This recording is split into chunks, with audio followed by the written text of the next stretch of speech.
100,000 cubic feet per second. That's how much water runs constantly over Niagara Falls. And although the raw power of the falls feeds a thriving tourism industry, it also produces one of Niagara's most important products, hydroelectric power. We found out how at the Power Authority's Niagara project. So Kathy, tell us about this great Power Vista place in Niagara Falls, New York. You are here at the New York Power Authority's Power Vista, one of the visitor centers throughout the state of New York, owned and operated by the New York Power Authority.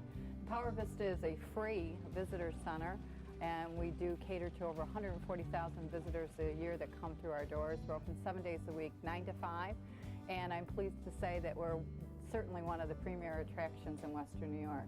Now, I was up and I saw Niagara Falls. There's an awful lot of water flowing through it. How do you get it down here to make the power?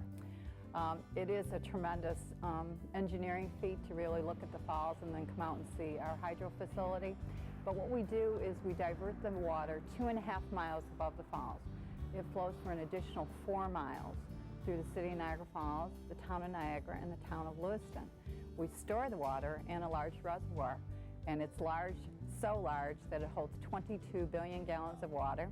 It's 1,900 acres and 6.5 miles around. Wow, that's amazing. 22 billion gallons of water in your reservoir. How do you get it from the Niagara River all the way over to here? 22 billion gallons of water, as you mentioned, is stored up in our reservoir area.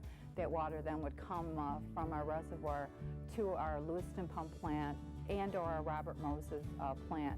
To just back up for a second for our viewers, as this magnitude of water comes into the Niagara Power Project here, you come into a forebay area, almost like an inlet's the best way to say it. And then it either is pumped up into our Lewiston pump plant or it travels down into our Robert Moses facility. Lewiston plant is a pump facility, and the Niagara plant, our Robert Moses Niagara Power Project facility, is utilized on a regular basis. We house 13 units there and 12 units at our pump generating plant, 25 units, and total capacity is 2,400 megawatts. Wow. How high are we here at this site and how low? Over 300 feet at this site we are. So the water drops 300 feet and turns the turbines to create the electricity? That's correct. Now, that's a lot of power. Give us that in light bulbs. Okay. In terms of production here, as I mentioned, it's 2,400 megawatts, and that's enough to light a city the size of Chicago.